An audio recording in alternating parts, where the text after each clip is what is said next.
I think it's also important to connect the dots about what's going on right now with what is being labeled the summer of chaos.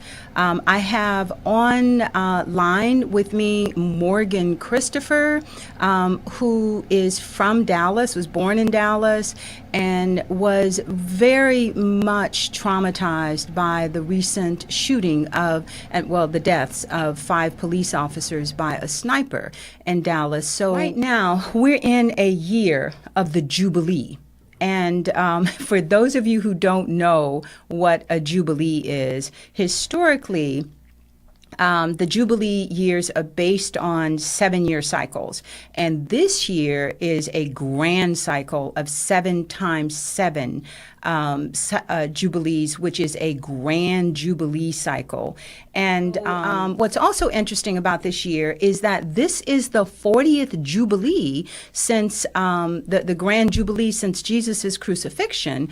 And the number 40 has very special meanings in the Bible. It rained for 40 days and 40 nights during the Great Flood.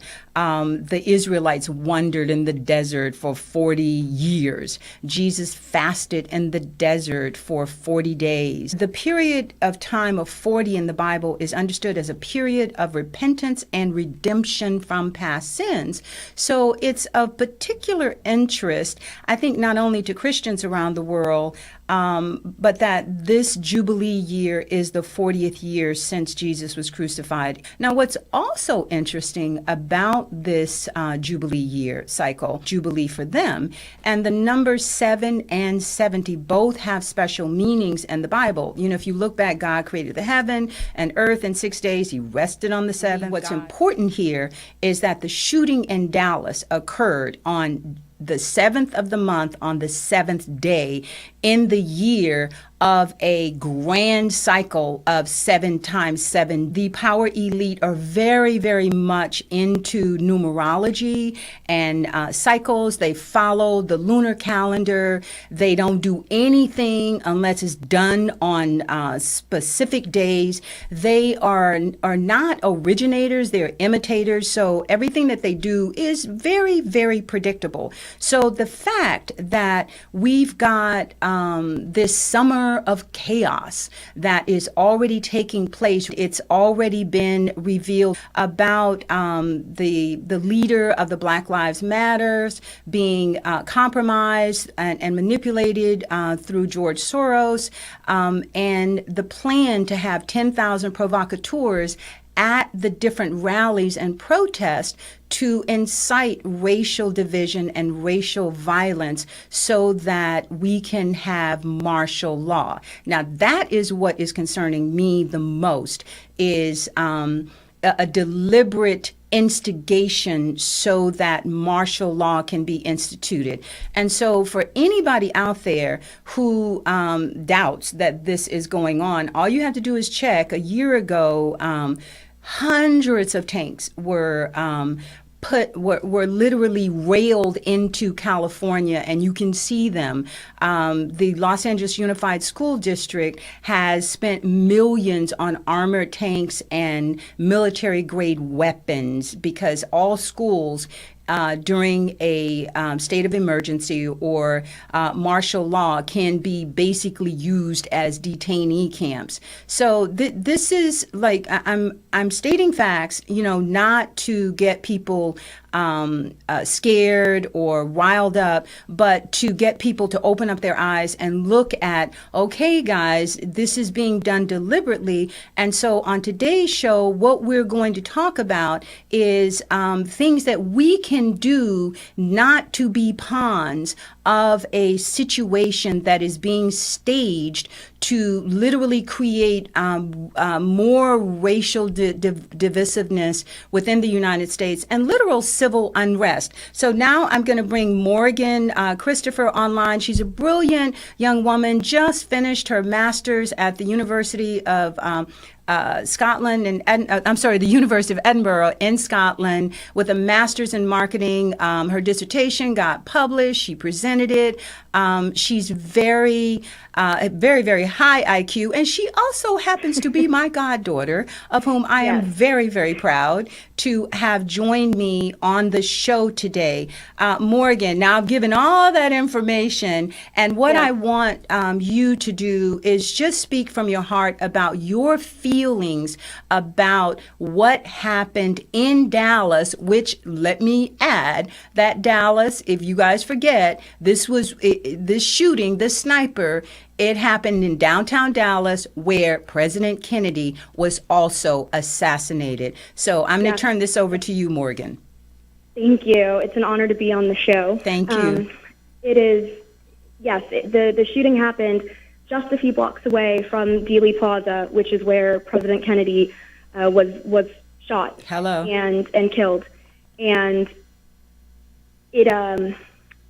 it's really resonating throughout the city, the parallels of obviously having a sniper take down people who are advocates of change and social justice. Yes. And, we know at that time that, President Kennedy was heavily lobbying for the Civil Rights Act. Yes. And so we see all of these connections happening.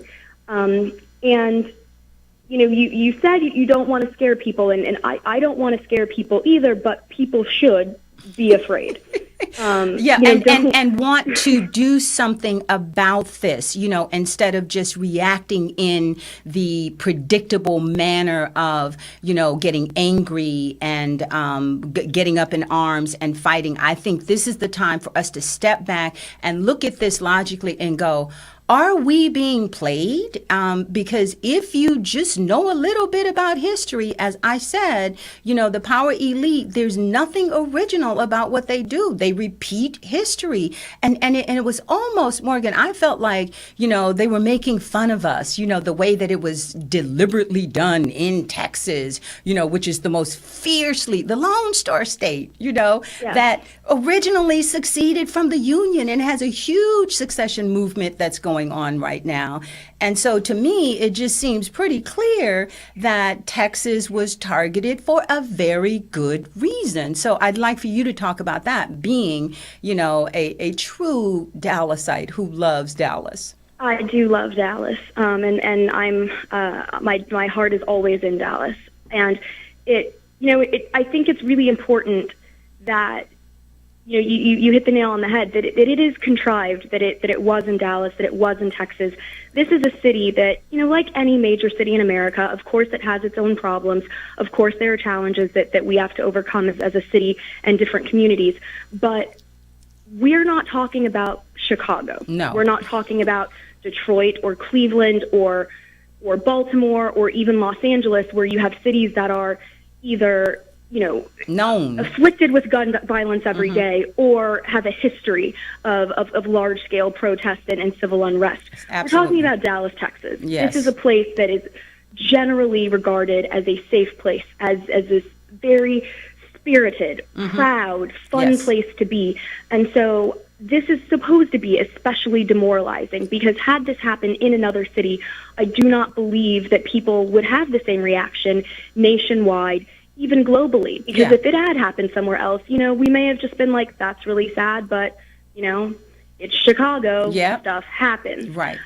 This does not happen in Dallas, and we are supposed to feel unsafe. We are supposed to now ascend to a new degree of fear, because nowhere is safe. And I think that was the message, though, about that. And that was the message, is that if you think you're safe, you're not. And if you look at events around the world with what's happening in Venezuela, where people are literally starving, they're looting, the stores are empty, there's no food, they're literally hunting down cats and dogs and eating them. Look at Venezuela and what happens when there's no food. Now, let's look at California. We've been under this is going into the 5th year of a very, very severe drought. And California produces 50% of the fruits and vegetables for the nation. Okay, and we literally have less than a year left of underground water and no rain in sight. So I'm saying, let's bring on the rain dances. Let's do some prayers. You know, we have all these people that are so territorial about their religion, you know, their belief. You know, I'm saying it's time to come together. There is one creator God of all that there is. There have been many, many messengers, whether it was Krishna, whether it was Buddha, whether it was Confucius or Muhammad or Jesus Christ. It does not matter who you follow. God gave every nation and every tribe, whether it was Moses, a leader. And so it is time for us all to come together as one people and realize that we need help from up on high. This area is being pelted with weather modification that is not bringing us rain, okay, as we were told that the weather modification projects were designed to do. We have been in a severe drought. Absolutely. And I think that, you know, there's a big tie-in actually that just occurred to me in looking at California and its, you know, its position as a provider for this country, like you were saying, producing half of the, you know, produce that we consume, and they're cutting us off at the source. Hello. We're being conditioned. Yes. For this next era Stage. Yeah. of what will inevitably be if we do not actively change the course of where we're going. We're moving towards a totalitarian society because we will not have the resources or the freedom to sustain ourselves. And I think that if you look at California and the significance, both literally and figuratively, with this drought, and you look at Texas, and it's obviously it's the second largest state. Yep. It really is a beacon of American culture and life and freedom. And freedom. And yes, we are some of the most independent people that you will ever meet in your entire life. And what's really, you know, bothered me, in addition to the horrible murders that have happened this entire week, in talking about the black men who were gunned down, as well as the officers in Dallas, Texas, there's been another death that we have not talked about, and that was the death of due process. Oh my God, yes. So to have... Well, you know, I've talked about it, but thank you. Yes. So to have one state, that's the third largest state, to have one state, its resources that supply the country being cut off. At the knees. To have now another place, another state of great significance for freedom, being the first to pilot this new technology that is just saying, you know, to hell with the Fifth and 14th Amendments, because obviously I am in no way, shape, or form mourning the gunman, but I do mourn due process clearly being disregarded. Yeah, and point that out. Our rights point that out as a society. Well, break that down, because a lot of people are not clear about what you mean. I know what you're talking about. Sure. But talk about what happened with the gunman.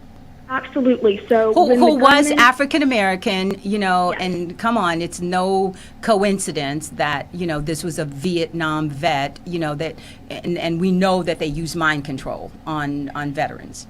Absolutely. It's layered. It's extremely layered and contrived, who and why and where and when.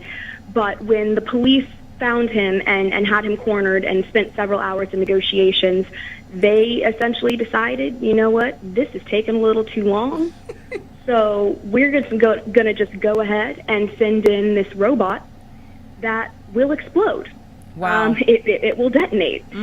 So that's what they did. That's what they decided. And like I said, I am not in mourning for this person who took the lives of several police officers and injured several more, but I am mourning the erosion of our rights. Yes. That man needed to have been apprehended, tried by a jury of his peers, and convicted. that's the system. That's Yes, the system working. I agree. And again, I saw the parallel with that. You know how Absolutely. Lee Harvey Oswald, the alleged lone shooter, was gunned down, and there was no due process, because heaven forbid that we should question these people about, you know, what led them up to, you know, do what they did, because some information might come out that, you know, the people that were involved don't want us to know. So again, let me repeat that the power elite, they are not original in anything that they do. They imitate and they duplicate and they repeat everything that they do. So, you know, that should give us some power in knowing that they are so predictable, that we don't need to allow ourselves to be manipulated and to react the way that they're expecting us to react during this summer of chaos. I'm discussing with Morgan Christopher on the line this summer of chaos and what we can do as spiritual people on the planet not to continue to be pawns and react to these staged events in the manner that they're predicting we will react, and to think critically and go outside of the box on this one, to not be predictable. So I wanted to start out with a snippet from a couple of posts that I put on my Facebook page that yesterday I was just crying. That, you know, you have to feel the emotions of what is happening and not suppress your feelings and your humanity and your compassion for what is happening to innocent people around the world, because all lives matter.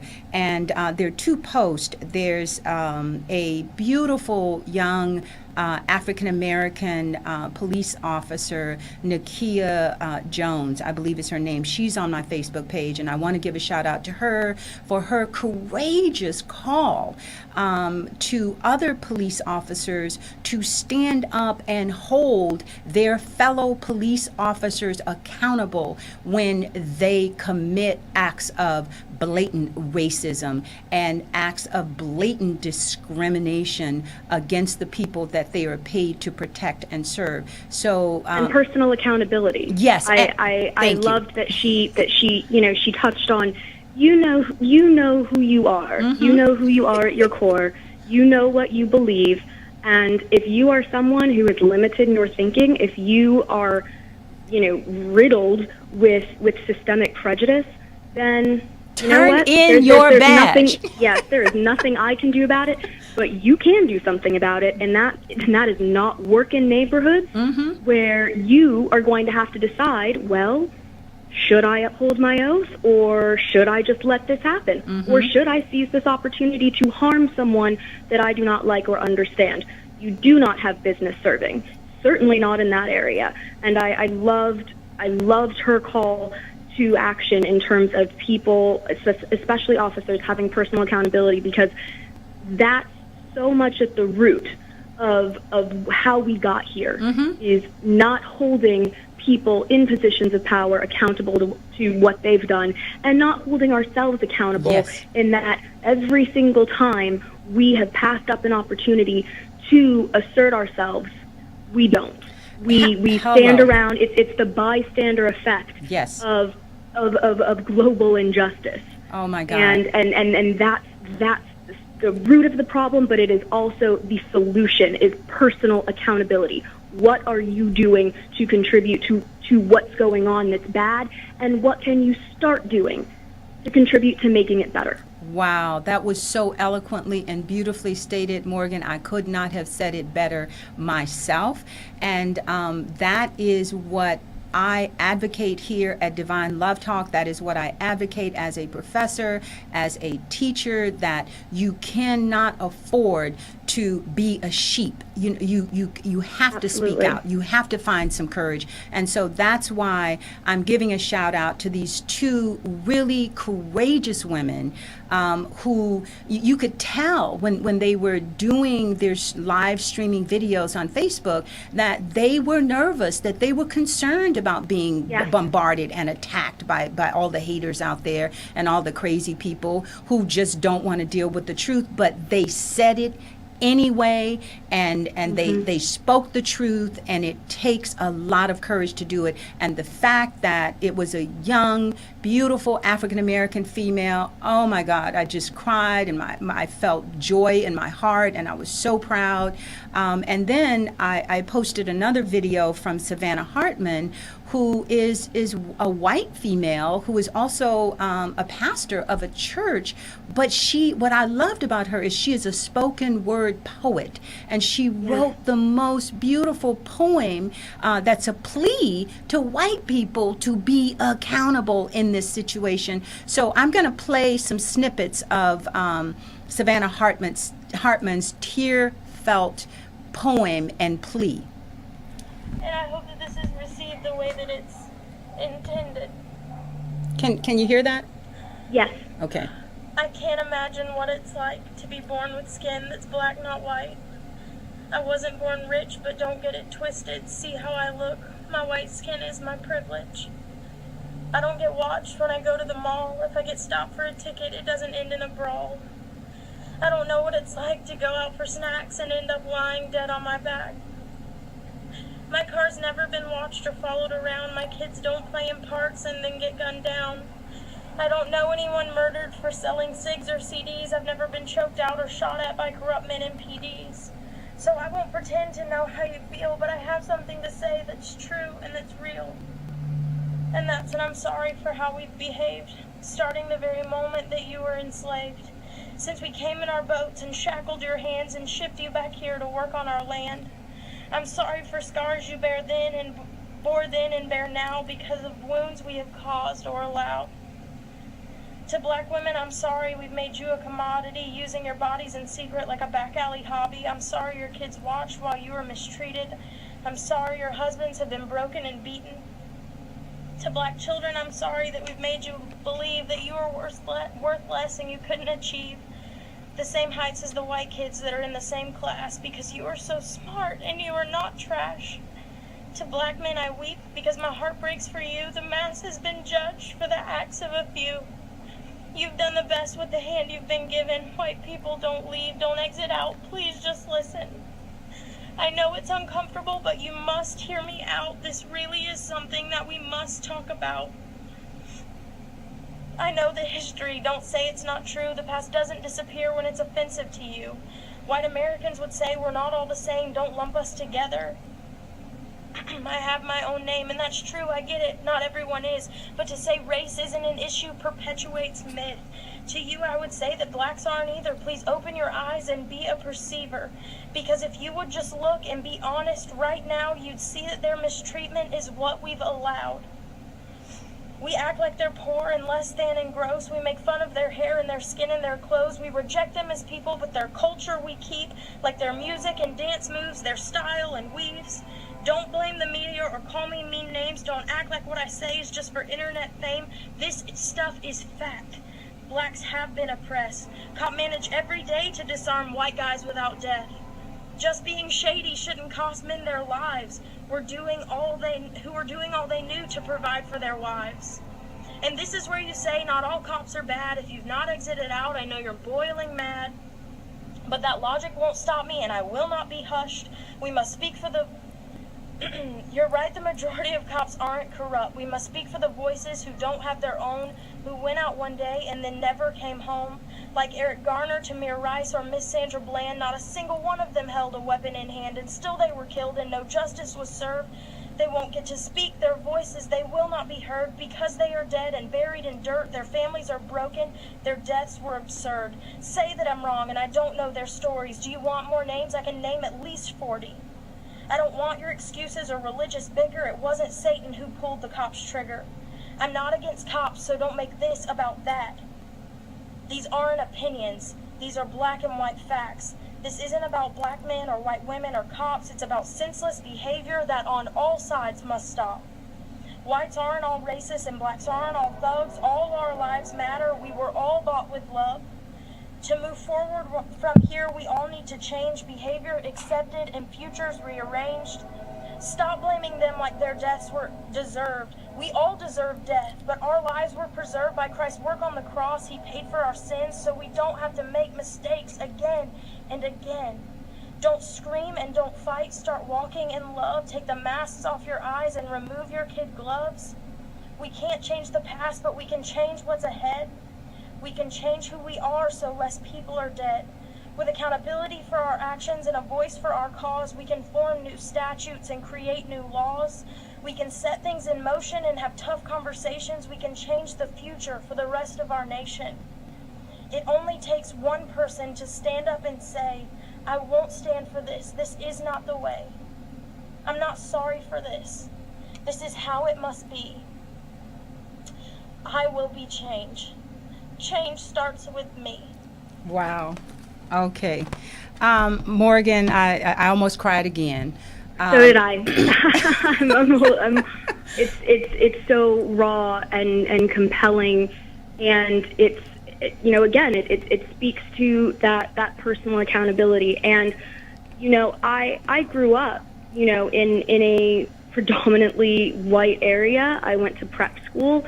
My circle of friends is predominantly white, and what I found is, it's the loud people who, it's a small group, but the small crazy people are the loudest people. Yeah. What I've really found to be true is that most people just don't know. Yeah. They just don't know because it's systemic.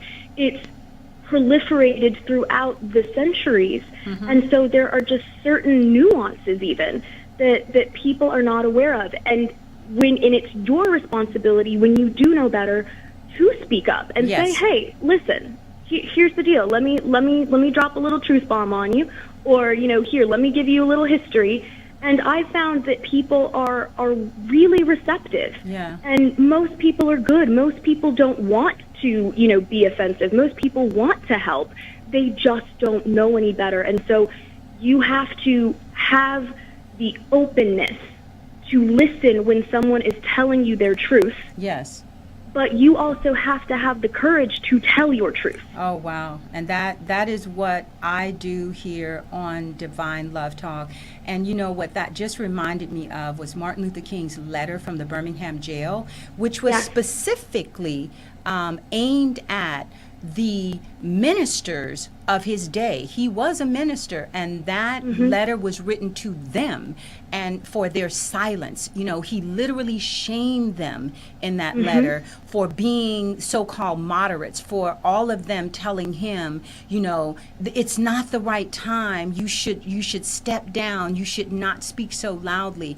And what he did in that letter was he spoke louder because the truth was all that mattered to him, and he was not afraid to speak it. And we should never be afraid to speak it, and we should never be afraid to do the right thing, even if not one person is standing on your side. When I organized the protest that saved the community colleges in 2003, there were only 75 students who stood with me. The entire Los Angeles Community College district would not stand behind me.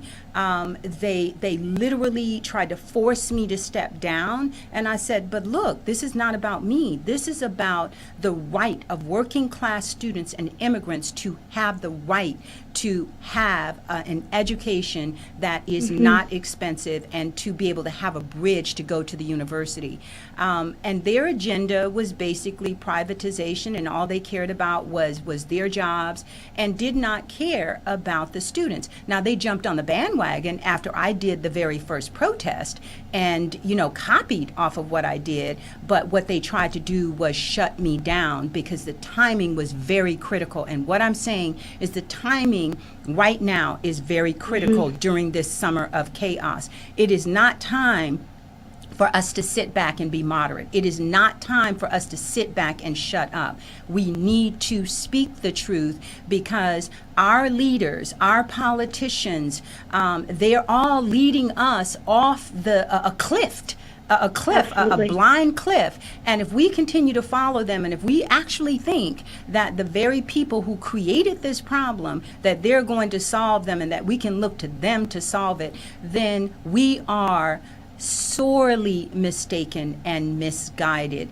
We, the people, are going to have to come up with solutions, and it begins with each one of us, as she so eloquently stated, and as Gandhi stated, we have to become that change.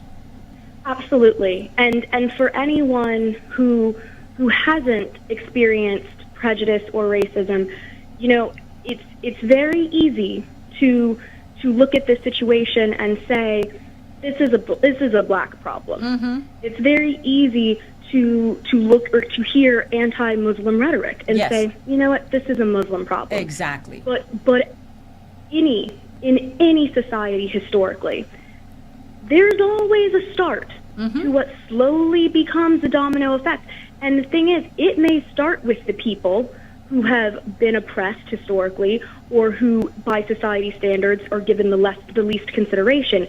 But it will be your turn at some point. And that's what Frantz Fanon said in Black Skin, White Mask, where he said, when they came for the Jews, I did nothing because I wasn't a Jew. When they came for the blacks, I did nothing because I wasn't black. When they came for the gays, I did nothing because I wasn't gay. And then finally, when they came for me, there was no one to stand for me. And Martin Luther King said that an injustice anywhere in the world is a threat to justice everywhere in the world.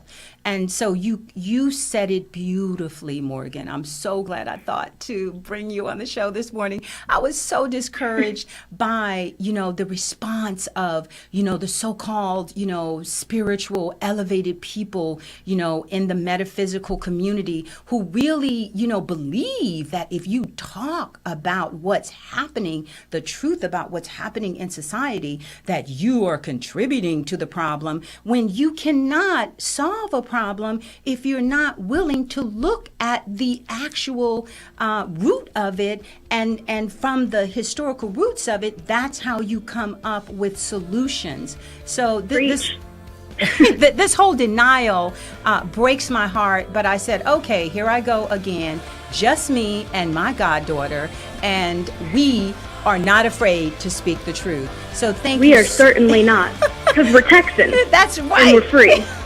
We believe in freedom. Morgan, we don't have a lot of time, so I'm going to give this over to you. And what is your plea to young people? You represent the young, upwardly mobile, privileged, very, very privileged status quo out there, yet you have become, one who is not, who you've chosen not to be in the box. You've chosen not to represent the status quo. What would you say to the young people out there? I would say with great privilege comes even greater responsibility. And whether that privilege is financial, whether it's the color of your skin, whatever advantages you have in life, please constructively use them to contribute to a better society than the one that we're clearly living in now.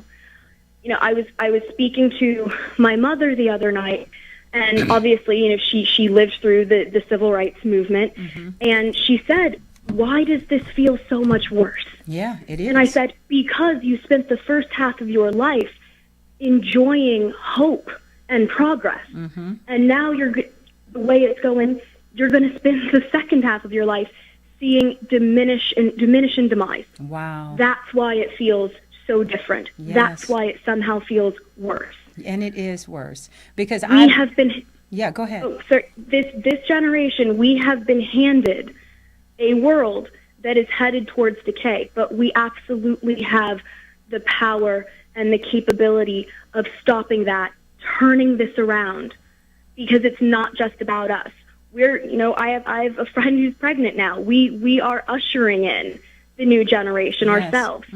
And we need to leave this world in a better state. Things cannot and I think people have to stop fixating on preserving what was, Yes. or let's try and make it the way it was yesterday. It can never be yesterday, Yeah. but tomorrow can be better. And different does not mean worse. Yes. Different can mean better. But have the tough conversations. Speak out when you hear someone say something that's incorrect. And I really do believe you'll be pleasantly surprised by their reaction. They'll want to listen. And you know what? If they don't, you have still positively contributed by putting those words out into the universe, by being a truth teller, Yes. by bringing light in the darkness. And that will proliferate throughout the world, even if the one person it's directed at decides not to hear you. Hello. Wow, that is so beautifully stated. And you know what I want to add to that is we can be that one little light in the darkness, and your prayers do matter. Your positive intentions do matter. It's always only been a very small mass of movers and shakers. There was just one Martin Luther King, just one Gandhi. And it is not going to take a lot of us to sit in meditation and sit in prayer and remember who we are as co-creators with God. We were created in the image and likeness of God, and we can reconnect with our divinity and stop giving our power away to people who want to control us and destroy this planet just so that they can have more power and more control. So I would say to you that you were given dominion not only over this earth, but over your own future.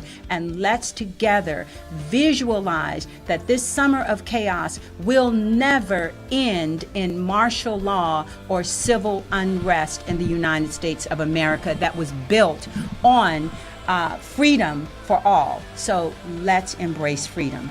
Thank you for listening.